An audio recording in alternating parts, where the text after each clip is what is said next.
ইনফরমেশনে এলো যে কয়েকজনের নামে আর কি এফআইআরও করা হয়েছে।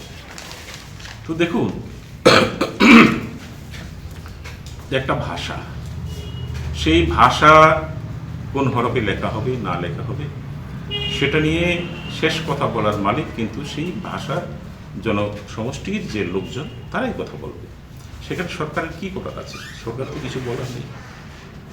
সরকারের যে দায়িত্ব সেটা হলো সেই ভাষাকে উন্নত করার জন্য যা যা করা দরকার, যা যা সহায়তা দেওয়া দরকার, অর্থের সহায়তা, লোকবলের সহায়তা, পণ্ডিতদের সহায়তা, সমস্ত ধরনের লজিস্টিক, সেটা দেওয়া হচ্ছে সরকারের দায়িত্ব।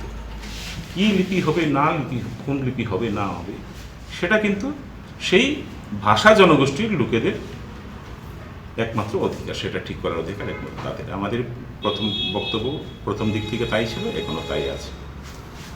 তো যতদিন পর্যন্ত আমাদের এই দাবি মেনে নেওয়া হবে, মেনে না নেওয়া হবে, ততদিন পর্যন্ত আমাদের আন্দোলন চলতে থাকবে।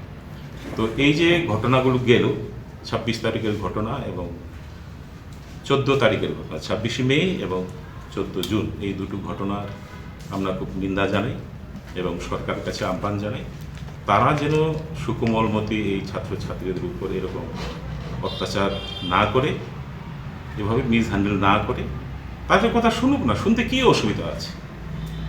আমরা তাদের অভিভাবক যারা আছি, বর্তমান সরকারে মন্ত্রিসভায় যারা আছে, তারা তো রাজ্যের অভিভাবক।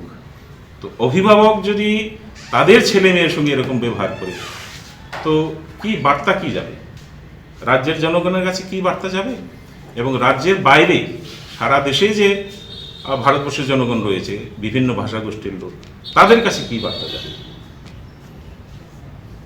তো এটাই আজকে আমাদের বক্তব্য। এবং Roman script for KOKTHUM chairman হিসেবে আমি বিকাশরায় দেববর্মা আপনাদের কাছে অনুরোধ জানাচ্ছি এবং আহ্বানও জানাই, আপনারাও এগিয়ে আসুন, আমাদের এই সংগ্রামের কথা, ভাষার লড়াইয়ের কথা আপনারা ছড়িয়ে দিন। কারণ কেন আমি এই কথাটা বলছি?